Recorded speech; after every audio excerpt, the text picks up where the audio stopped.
Shalom sidang jemaat yang dikasihi Tuhan, salam sejahtera bagi kita semua. Berjumpa kembali dalam sarapan rohani pada hari ini, hari Senin tanggal 9 November 2020. Sebelum kita bersama-sama akan membaca dan merenungkan firman Tuhan, mari kita berdoa. Ya Allah Bapa di surga, Bapa yang Maha Kasih, kami memuji dan membesarkan nama-Mu ya Tuhan, sebab Engkau Allah yang baik, Allah yang mengasihi kehidupan kami. Tanpa Engkau ya Tuhan, kami tidak mampu menjalani hari-hari kami di tengah-tengah dunia ini seperti pada saat ini. Karena itulah sungguh kami memuji dan membesarkan nama Tuhan. Saat ini sebelum kami bersama-sama akan melanjutkan segala tugas tanggung jawab kami sepanjang hari ini, kami merindukan Tuhan berfirman bagi kami, supaya kami dapat berjalan sesuai dengan kehendak Tuhan. Bapa di surga, kami menyambut firman-Mu hanya di dalam nama Tuhan Yesus Kristus. Amin. Firman Tuhan pada hari ini dalam 2 bacaan, saya akan membacakan. Yang pertama dari kitab Yesaya pasal yang ke-65 ayat 1 bagian A. Dan yang kedua dari kitab Roma pasal yang ketiga ayat 28. Firman Tuhan bagi kita. Aku telah berkenan memberi petunjuk kepada orang yang tidak menanyakan aku. Aku telah berkenan ditemukan oleh orang yang tidak mencari aku. Kami yakin bahwa manusia dibenarkan karena iman dan bukan karena ia melakukan hukum Taurat. Demikianlah firman Tuhan pada hari ini. Berbahagia kita yang mendengar juga melakukannya dalam hidup setiap hari. Firman Tuhan pada hari ini saya berikan tema karena iman. Bapak Ibu Saudara, ada seorang pemuda yang memutuskan untuk melakukan perjalanan refreshing bersama dengan teman-temannya. Lalu ia menghubungi teman-temannya, dan ketika teman-temannya sudah setuju untuk melakukan perjalanan bersamanya, maka mereka akhirnya melakukan perjalanan bersama ke pantai. Dan karena begitu antusias mereka melakukan perjalanan, setelah lama mereka tidak pernah ketemu, tanpa disadari mereka sudah berjalan terlalu lama, bahkan juga sudah jauh. Dan tanpa disadari juga, tiba-tiba seorang pemuda ini masuk ke dalam pasir hisap.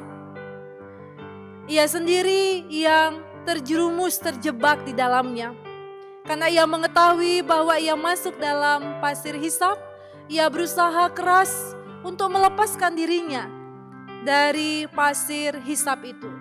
Tapi sayangnya Bapak Ibu Saudara, semakin keras ia berusaha, semakin kuat, semakin ia mengeluarkan tenaganya, ternyata ia semakin terperosok ke dalam. Dan ketika itulah ia sadar bahwa ia tidak bisa menyelamatkan dirinya dari jeratan pasir hisap itu. Kemudian ia berteriak memanggil temannya, dan temannya baru sadar kalau seorang temannya, pemuda ini, terjebak dalam pasir hisap. Karena mengetahui temannya terjebak di pasir hisap, maka kemudian mereka mencari cara.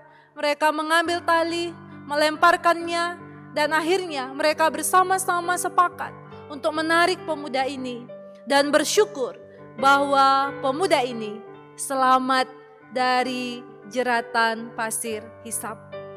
Saudara-saudara yang dikasihi Tuhan, dari ilustrasi ini kita mau belajar bahwa orang yang jatuh ke dalam pasir hisap tidak dapat menyelamatkan dirinya sendiri.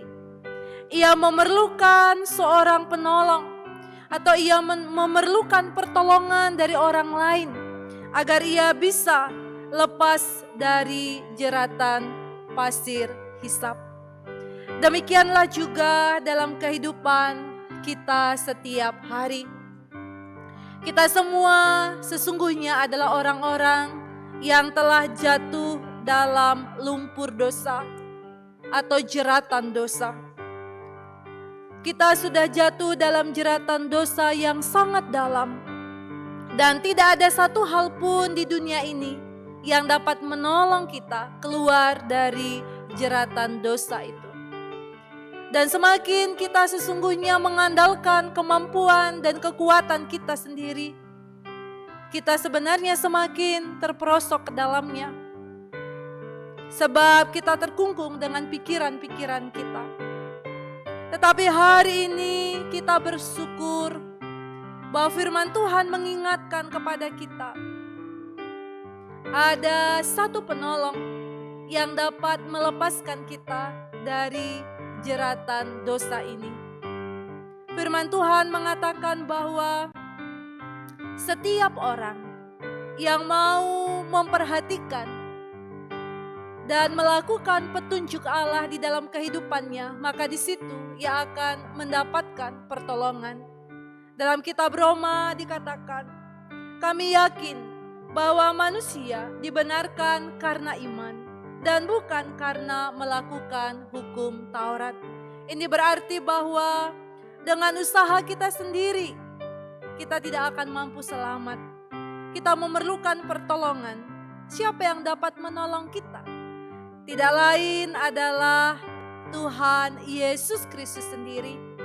Di dalam iman kepada Dia. Karena itulah pada hari ini kita diingatkan kembali agar kita tidak bermegah dengan usaha-usaha atau pikiran-pikiran kita, tetapi baiklah kita menyerahkan hidup kita di dalam iman kepada Tuhan Yesus Kristus, sebab hanya Dialah yang sanggup dan dapat menolong kita. Oleh karena itu, selama kita masih diberi kesempatan, mari kita memperkokoh iman kita di dalam Tuhan Yesus Kristus. Mari kita melakukan setiap kehidupan pelayanan, penyembahan kita, dan hal-hal lain yang kita lakukan di tengah-tengah dunia ini adalah sebagai tanda syukur kita kepada Tuhan. Sebab itu semua tidak menyelamatkan kita. Yang menyelamatkan kita, iman di dalam Tuhan Yesus Kristus. Tetaplah bersandar kepada Tuhan. Jadikan Dia satu-satunya Tuhan dan Juru Selamat di dalam kehidupan kita. Maka kita akan terbebas, kita akan dibenarkan, kita akan dilepaskan dari jeratan dosa. Dan iman di dalam Dia memungkinkan kita untuk menerima anugerah keselamatan hidup yang kekal. Tuhan menolong kita. Amin. Mari kita berdoa. Bapa di surga, Bapa yang maha kasih, sungguh benar firman-Mu ya Allah, bahwa dengan usaha kami sendiri kami tidak dapat dibenarkan ataupun kami tidak dapat menerima keselamatan. Hanya di dalam iman kepada Tuhan Yesus Kristus kami memperoleh keselamatan itu dalam kehidupan kami. Sekarang ya Tuhan, kami memohon, kuatkan dan teguhkanlah hati kami untuk tetap menyembah dan memuliakan Engkau, menjadikan Engkau sebagai satu-satunya Tuhan dan Juru Selamat dalam hidup kami. Dan saat ini kami menyerahkan seluruh hidup kami dalam tangan kasih dan kuasa-Mu. Di dalam nama Tuhan Yesus Kristus kami memohon kepada Bapa di surga. Haleluya. Amin. Selamat menjalani hari ini. Tetap teguh di dalam iman. Sebab hanya imanlah yang membawa kita pada pembenaran dan keselamatan. Tuhan memberkati kita semua. Shalom.